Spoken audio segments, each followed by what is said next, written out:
Welcome to the Pockethole Podcast. Hello, all you PDF files out there. This is your host, PDF Pockethole, speaking, and welcome to the Pockethole Podcast. I'm here with a lamp. How are you, my friend? You're not doing too bad there now, yeah? And so, one thing that the viewers might be asking themselves, I'm sure you get this a lot, is that you're a lamp. Is that right? I am a lamp, yeah, and well, I suppose if you want to be technical about it, I'm actually a light bulb, but the lamp is kind of my outer shell. Right, so do you prefer to be acknowledged as a lamp or a light bulb?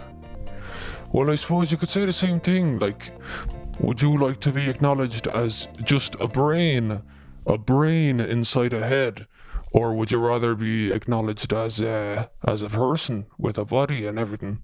It's a good point. I like to be acknowledged as a person, I suppose. So we'll go with lamp. Yeah, we'll go with lamp then. So. All right. So you're a lamp, and now, sorry, I hope you don't mind, but I'm gonna improvise a bit of music. Yeah, sure. Go ahead there. No bother at all. Don't be minding me. I have my keyboard set up here. Now I don't really know how to play keyboards. Yeah, that's quite obvious. I mean, like that's just a little ditty, you know, that's not me actually playing keyboard, but like, hold on, that's not bad. Like, I mean, I didn't mess it up. Well, you didn't mess it up, but I mean, you didn't do anything particularly astounding either. Well, all right, what about this? This is what we do on the Pockethole Podcast now. This is about you, my friend, and now listen, I'm being a bit vague because I'd like you to... You're being very vague, and I haven't a fucking clue what I'm even doing on this fucking show. Yeah, well, I mean, that's kind of the reaction that everybody has. I'm being vague because I'd like you to tell the audience, you know, in your own words, because I think you're the kind of lamp that people would be interested in. They want to know where you came from, what's your background. What's my background? Is this a fucking interview, a fucking job interview or something? Or why don't you just tell us about yourself? Well, first things first, I'm actually a woman. I just want to make that clear because there's a lot of people that get very confused. They don't really know how to address me, you know. Well, you're not the only one in today's day and age. Actually, it's a bit of a... Oh, what are you talking about? I mean, there's a kind of thing about gender and... Yeah, it really doesn't matter. Actually, I'm not actually allowed to talk about that kind of stuff anymore. So all right. We were more wondering about like so where, you know, like let's take it from the very top. So where were you born? Would you be born? Are you born? Or how would you classify that? Yeah, well, I would be born. Like I fucking didn't exist and then I did exist. So I mean, but I know what you mean because there's a lot of confusion around me and my life, and yeah, that's kind of something that I would like to clear up because there's a lot of ignorance going around about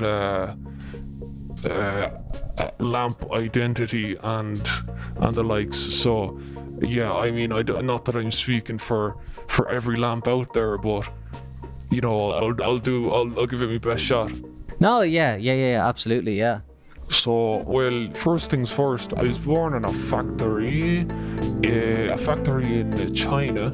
Now, I know it's a bit of a controversial thing to be saying at the moment. China's gotten in a bit of hot water, and a lot of people think that the Chinese are manufacturing viruses and diseases. Yeah, that's a hot topic. That's a controversial one, all right. And now I tell you, there's a bit of truth to all of it, because I've been there now, and I've been in the factories, and you know, sure, that's where I grew up, and that's where I was raised, and so I'm the child of one.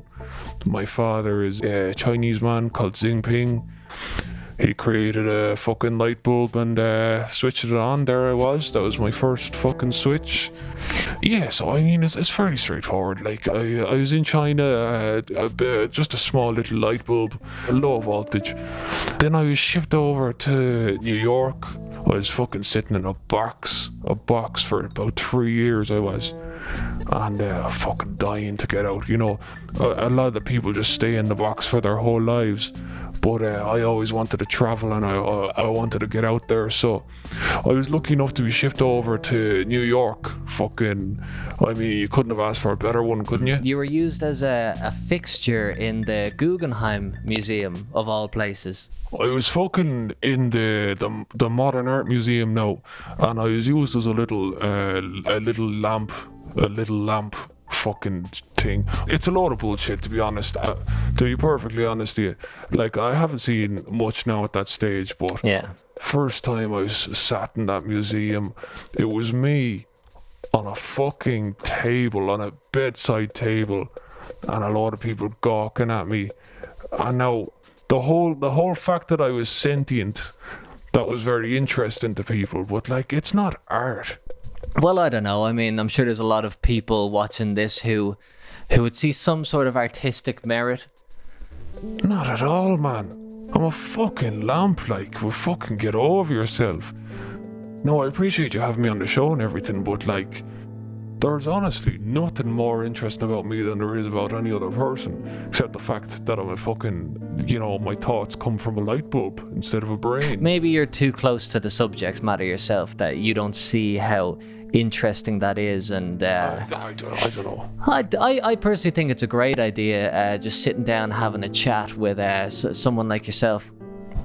Look, I'm just saying it's not art. I'm not saying that I can't have a good conversation. I'm just saying it's not fucking, it doesn't belong in a museum. But anyway, if that's what people are into, then, you know, fucking so be it.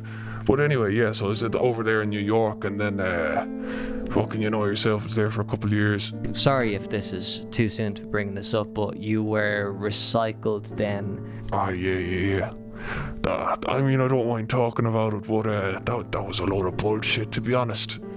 Can I curse? Can I curse on this?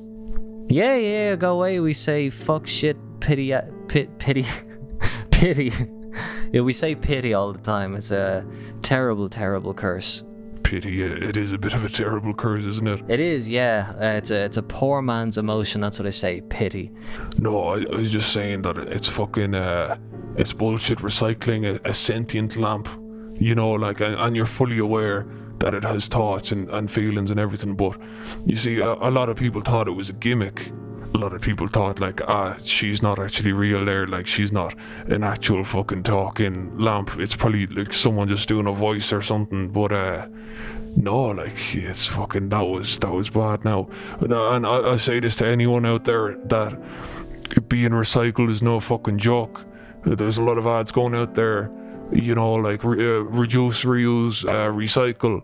It's fucking, it's an absolute killer. It's fucking killing so many people out there.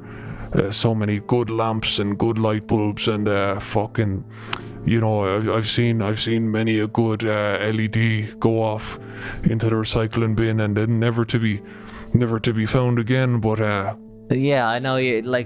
Lamps are having a hard time of it the past. I don't know, 10 years. The recycling has just gone mad, hasn't it? Like the fucking. Did you see that graph? Oh yeah, the real bad one. The one, yeah, I mean, like, now this doesn't get around in a lot of human communities, but the kind of level of recycling, it's like on a steady increase, and But I mean, I get it. From a human standpoint, you're not aware that lighting fixtures can feel pain, but a lot of them do, and a lot of them, sadly, they suffer in the recycling facilities.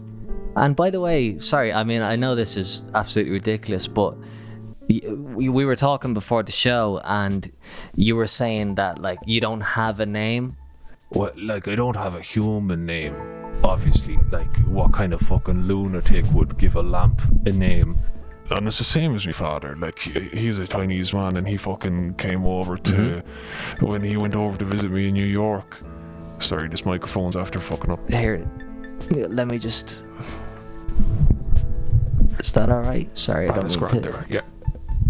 And you don't mind that I'm making beats here now? Like, I'm trying to keep it very minimalistic, but yeah. it's just something new that we're adding to the show. So sorry, your father, Chinese man, went over to visit you. Yeah, and sure, so he went over to visit me in New York. No one could fucking say his name. Jinping, it's fucking easy as fuck, but so they call him Greg.